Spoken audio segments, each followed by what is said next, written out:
Contract pushback. A city official says there are serious concerns with the company hired to care for the incoming migrants. Hear from an immigration lawyer expert on the next steps in this process. Hello and welcome to Empire State Weekly. I'm John Gray in Albany. New York's asylum seeker situation sees a potential shakeup as the New York City Comptroller rejects the contract the city has made with .go.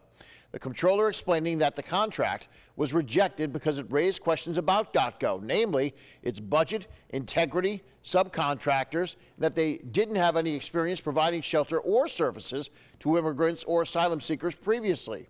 New York City Hall now has three options to choose from: withdraw and pay what's owed, answer the comptroller's concerns, or the option 3, which is push the contract into payment. So the ball is now back in the city's court. What we did here was essentially returned the contract to the city's Department of Housing Preservation and Development. And we said, you might want to reconsider, given all of these concerns that we've articulated, whether .go is an appropriate contractor.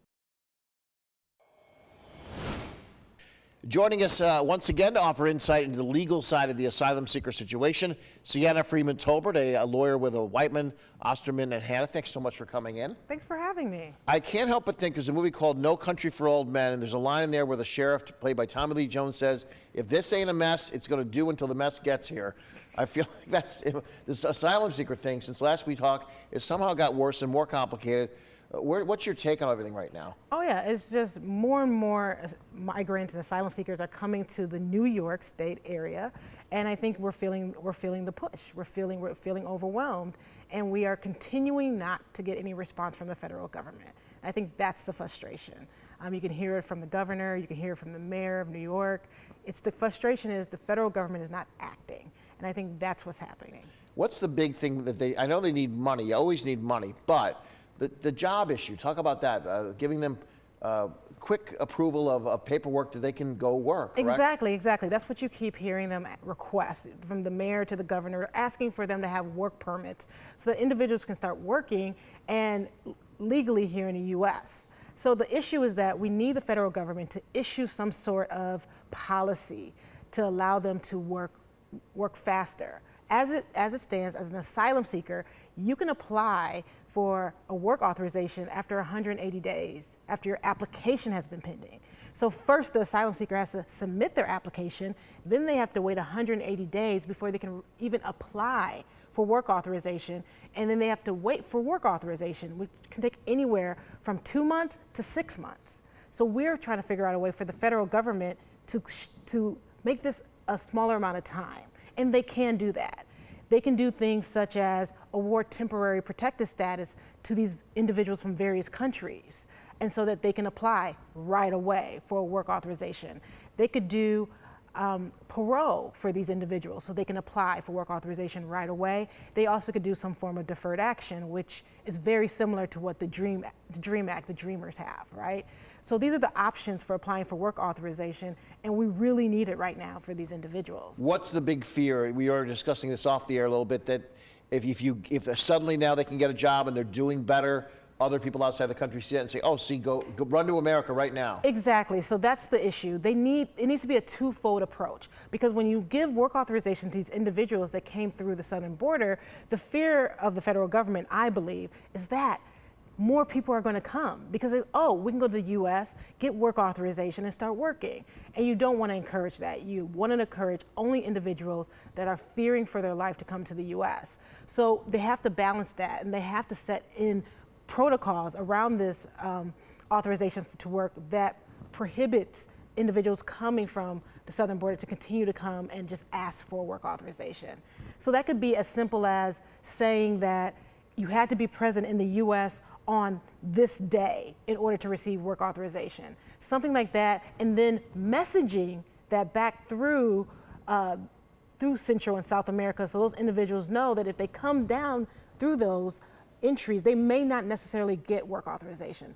So the federal government needs to not only move faster to get work authorization in the hands of asylum seekers now, they also need to communicate that to countries outside the U.S. so that we don't have another influx of individuals coming just for work authorization. they can obviously come to seek asylum, but it may encourage people to come just for work authorization, and that's what you don't want. Don't want. DOTCO is also in the news this week with the comptroller's report, and you were telling me that's a good thing that they really took a hard look at this contract. Oh yeah, we've heard a lot of allegations and complaints against DOTCO, especially here in the Capital Region and around upstate New York. There's been issues with whether the migrants are receiving health care, whether the asylum seekers are receiving the proper social services, whether they're being fed correctly. So I think it's important that the New York City comptroller put his foot down and force some sort of accountability. At least this will allow us to do a further look into what they're doing. And so it was good that he highlighted that, because we need to make sure that they're being treated properly by this organization. I'll probably get an email from somebody mad at me for asking this question, but at what point, if you don't give these people work authorization, these individuals, and their kids are being accepted in school, but if you're an adult, you can't have somebody just sit in a hotel room for a year and stare at a wall. At what point does this become almost cruel to say, we're going to bus you here, put you here, you can't work, don't go anywhere, just do me a favor, don't cause trouble, sit there. At what point does it become ridiculous to treat people this way? Well, we've been questioning this for the last few years, right? Because this has always been the policy of an asylum seeker, that they have to wait the 6 months after they apply for asylum to apply for a work permit. I want to be very specific that after 6 months, they just get to apply. Right. And so that we've been dealing with this for a while and pushing back on the federal government, saying this is an unrealistic, like what are they supposed to do when they come from a different country? Just sit for 6 months and wait around? Right. But the idea behind it was that it was supposed to serve as a deterrent so that people don't file for asylum unless they really need it. And so where we're at right now is we need to fill that gap. And unfortunately, that's where we've seen great work in our community from the nonprofits, the resettlement organizations. They've been stepping in to fill that gap. But if they aren't able to communicate with these asylum seekers, because DOTCO is blocking them allegedly, if they're unable to have good communications with the New York City government when they're sending people up to these various counties, then how can we fill that gap? Because we do have good nonprofit organizations that try to fill that gap, but they can't do it if there's no communication. Might the state have to step in here too with counties, especially upstate, who are saying, nope, we have an emergency rule. You can't bring a single person here. Is it going to get to the point, especially with winter coming and more buses coming to New York City, where someone's going to have to say, I know you're going to hate me for this, but maybe it's Governor Hochul or the legislature, you have to take some people. I mean, it's hard. It would be very hard and unfortunate if it came to that, because where else would they go, right? Especially if they're being bused here. Where else would they go? You have to remember, in the U.S., every state treats immigrants differently. Here in the U.S., here in New York, you're allowed to get licenses without having to prove your status. That's not the same in places like Florida or Texas. And so it's also, a lot of people want to come to New York because of its welcoming environment. So we hope it doesn't get to that where they have to turn people around because there's no place for them to stay. Our hope is that the federal government steps up right away and helps to fill that gap so they're getting work permits so people can work, so the new people have places to go as the other people move out and begin to contribute to our economy by working in the Albany area and in New York at large. Well, Sienna Freeman-Tolbert, I almost called you Cynthia. I hope next time we talk, it's a better situation. I hope so too. Because right now we're going in the wrong direction. We'll turn it around, hopefully. All right. All right, good to see you. Thank you, Sienna. The pause on New York's legal marijuana industry continues as the Office of Cannabis Management faces a lawsuit. When we come back, we'll hear from the lawyer representing that lawsuit on why he says this is a major issue. If you have a comment or story idea, please let us know about it. You can email us at news@news10.com. You can also reach out on X, formerly known as Twitter, at WTEN.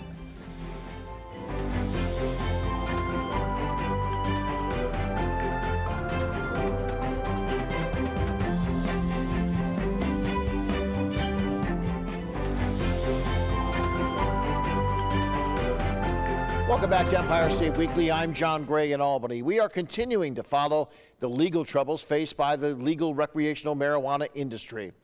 The entire industry remains on pause right now following a lawsuit raised by a group of veterans who allege they were not included in the initial rollout process. After a bit of legal back and forth, looks like the few select retailers would operate while the lawsuit continued. But these veterans argue those applicants and applications did not meet all the licensing requirements. OCM now needs to be resubmitting their list of licensees who meet the specific requirements. The court plans to address each one on an individual basis. Last week on the show, a legal expert speculated that the lawsuit represents one of the main frustrations of the industry rollout. I think the main point of frustration is they were looking to expand the original card application program. And you're seeing people, specifically the veterans in this case, who are saying, when is it going to be our turn? When are we going to be able to have our bite at the apple to be able to open up a dispensary along with other types of businesses such as women-owned businesses and minority-owned businesses? Joining us now is Attorney Wei Hu, representing several card license holders as part of the lawsuit. Wei, thank you so much for being with us today. Thank you for having me. It seems to me, outside looking in, that this whole thing has not really been handled very cleanly from top to bottom. What's your assessment as an attorney who has people being represented in this? I think you nailed it. And unfortunately, at the initial hearing on August 5th, the state could have made several arguments for what has been sort of the delegation of rulemaking power to the Cannabis Control Board.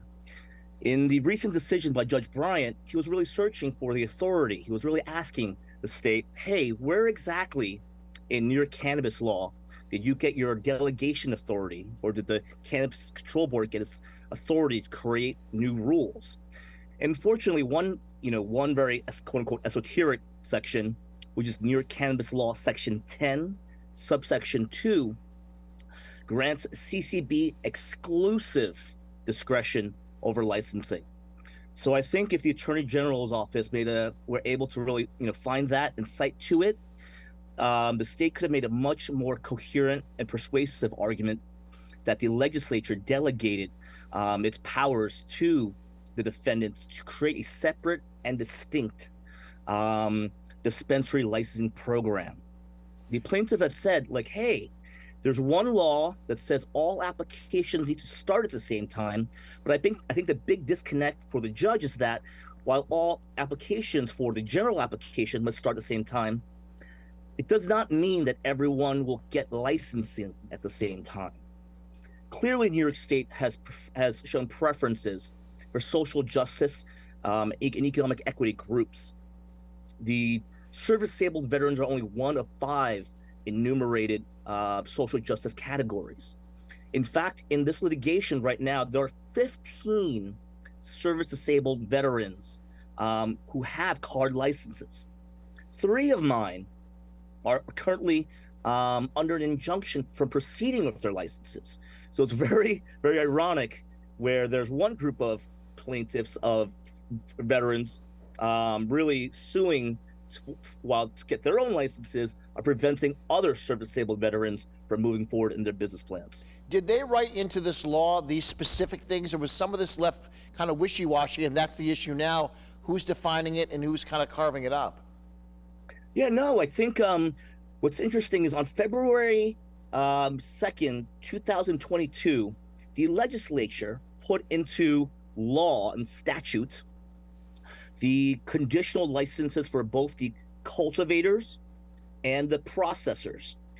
What they left to delegate to the Cannabis Control Board was create another separate and distinct conditional program for the retailers. This is kind of like the political third rail. Right. No legislature really wants to vote to give ex-offenders any preference. This is sort of our realpolitik right now in New York. Politicians are just generally very risk averse, and especially those on the fence, not to give any preferences for those who had previously participated in the illicit marijuana industry. So because of that, because of politics, even though there was full intent of the Seeding Economic Opportunities Program, where cultivator licenses were given, where processor licenses were given without an open application period, they did not put in the card program into statute, and instead they delegated to the Cannabis Control Board to create a separate program. And the lack of political courage is really what puts this program now in its current state. For those who maybe just are not fans of lawyers, think, oh, this is just another lawyer causing trouble. That's not the case with you and your clients. These are folks who were well into the process, correct? And some of them very close to being able to open up, and then all of a sudden the rug gets pulled out, or another person, another judge says, actually, let's pause all that. Talk about the economic jeopardy that puts some of your clients in. Oh, it's tremendously painful, and it hurts my heart to really hear these repeated stories. One of my clients on August 3rd had their final walkthrough from the Office of Cannabis Management. They did the security check, the point of sale system check, cameras, everything, the full wazoo, over an hour and a half to really verify the physical integrity of the premises. OCM said, hey, we will grant you the final operational approval next week. His name is Deniz Ozkut, a Turkish-American immigrant who now owns his own electrical contracting company. He was in justice involved with a prior marijuana conviction. And although he was expected to open in the first week of August, here we are now, almost the second week of September. It's 1 month of lost profits and lost opportunity for Dennis. And I have 11 other clients all across the spectrum. They've all have at least one thing in common. They all applied last year in August through September. They all paid the $2,000 application fee, and they all meet all the criteria for licensure under this program. But because of this injunction, they cannot move forward. They have invested not only significant amounts of their own personal savings, but also that of their friends. They delayed rent payments. They delayed mortgage payments. Instead of contributing to their children's 457 college retirement plan, they invested it in this business in the hopes of creating intergenerational wealth for themselves and their family.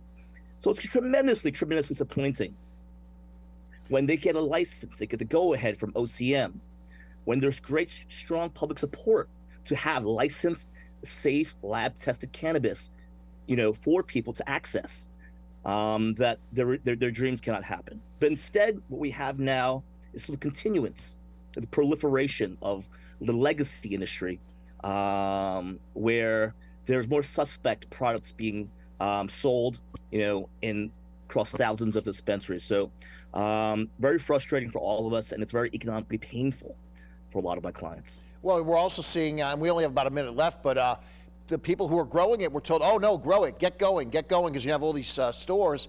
They're stockpiling now, saying this stuff can't just sit forever. It's not a can of beans, that can just sit there for 5 years. You got that issue, and other lawmakers are saying, we're not seeing the revenue, the tax revenue coming in that they were counting on. So it's getting crushed from all sides here. Yeah, it's kind of fait accompli. Listen, if you don't create a robust legal structure, for this industry, there are stops and starts, and this is what we're seeing happening. So yes, when there are less stores open, collected tax revenue, there'll be less tax revenue collected. So we all want to see an acceleration of this. And you're right. The cannabis plant is a flower. There's the freshness, quote unquote, freshness date. The usability date is best, when it's freshly harvested, not something stale for over a year. So tremendous pressure on the upstate farmers. My heart goes out to them as well. They were promised, a robust retail market for where their goods could be distributed. And right now instead of having hundreds, we have about 24 outlets throughout New York State, when there's about thousands of illicit shops that's compete against. So very unfortunate that, I've been up there. Cultivators from Seneca County, from Broome County, from Cayuga. These are not sort of the wealthier parts of New York, and they definitely do not have sort of, years of capital still available to invest. They gave it their full push. They invested their life savings as well into their grow operations, and they expected a return by now, and it's just not happening. It's very unfortunate. Yeah, we'll have to wrap it up there, but Wei-Hu, good luck with the lawsuit. Keep us posted on this. Perhaps we'll have you on the back end, and maybe sooner than later when you get this whole thing resolved. We appreciate you coming on the show today. Thank you so much for your time. Some federal lawmakers are considering funding cuts for the rail industry. I hear from some rail industry supporters who say defunding it would be a big mistake. If you've got a comment or a story idea for this show, let us know about it. You can email us at news@news10.com. We're also easy to find on X, formerly known as Twitter. Reach out there at WTEN.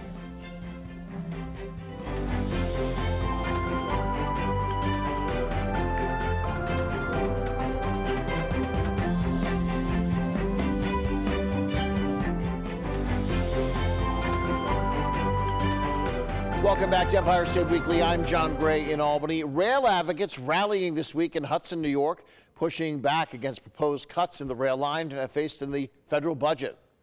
A 2024 fiscal budget would actually reduce Amtrak funding nearly 2/3 to $1.6 billion. The Empire Rail Passenger Association says those cuts would reduce service from 11 trains down to 5 or 6 per day. While that would make purchasing tickets more difficult for the rail passengers, one association member explains the additional impact it would have. 20 million passengers nationwide see their service chopped. 10,000 Amtrak employees furloughed. After we spent the last 3 years trying to rebuild the workforce after the pandemic. House of Representatives is scheduled to vote on the proposed budget in mid-September. This week, Governor Hochul signing education legislation.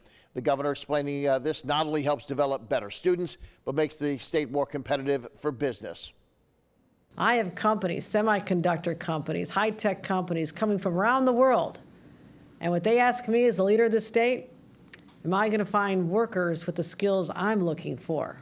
Because if I can't, I'll go somewhere else. So this is also a matter of economic survival and success for our state. Those bills require schools to provide parents with additional information to get their child into an AP class and to develop student governments in districts that don't have them right now. Stick around. We'll be back with a look at the week ahead in just a bit. And by the way, if you have a comment or story idea, please let us know about it. You can email us at news@news10.com. You can also reach out on X, formerly known as Twitter, at WTEN.